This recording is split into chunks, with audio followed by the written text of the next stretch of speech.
Tu es au lycée et tu veux comprendre le théorème des valeurs intermédiaires. Alors, ton professeur l'appelle souvent le TVI ou le corollaire du TVI. Et c'est un théorème en fait que l'on retrouve dans le chapitre sur la continuité. Alors en fait, le corollaire du théorème des valeurs intermédiaires, il permet de montrer qu'une équation qu'on n'est pas capable de résoudre admet une solution.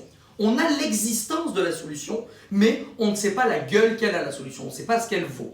Regardez, ici par exemple, je vous donne le tableau de variation au hasard d'une fonction f, je ne sais même pas à quoi est égal f de x, d'accord? Et au bac, on me pose la question suivante. Montrer que l'équation f de x égale 0 admet une unique solution alpha sur 0 plus l'infini. Quand on résout en fait f de x égale 0, ça veut dire qu'on cherche les antécédents de 0.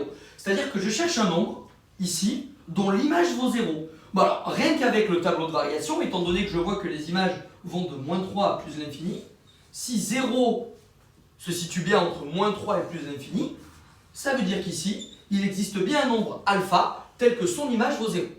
Mais ça, si vous voulez, c'est une démonstration qui n'est pas du tout rigoureuse. On a juste regardé et visualisé ça grâce au tableau de variation. Première chose à faire, c'est de dire que la fonction ici, elle est strictement monotone et continue sur l'intervalle 0 plus l'infini. J'écris alors f est strictement croissante et continue sur l'intervalle 0 plus l'infini. Ensuite, il faut que je calcule l'intervalle image de 0 plus l'infini. Je me rends compte ici que quand x est entre 0 et plus l'infini, les images, elles sont entre moins 3 et plus l'infini. J'écris alors que l'image de l'intervalle 0 plus l'infini par la fonction f est l'intervalle moins 3 plus l'infini. Je me rends compte en fait que 0, il appartient bien à l'intervalle image, et ça, il faut absolument le faire apparaître sur ta copie. J'écris alors que 0 appartient à moins 3 plus l'infini.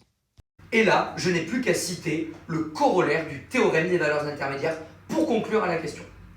J'écris enfin, donc d'après le corollaire du théorème des valeurs intermédiaires, l'équation f de x égale 0 admet une unique solution alpha sur l'intervalle 0 plus l'infini.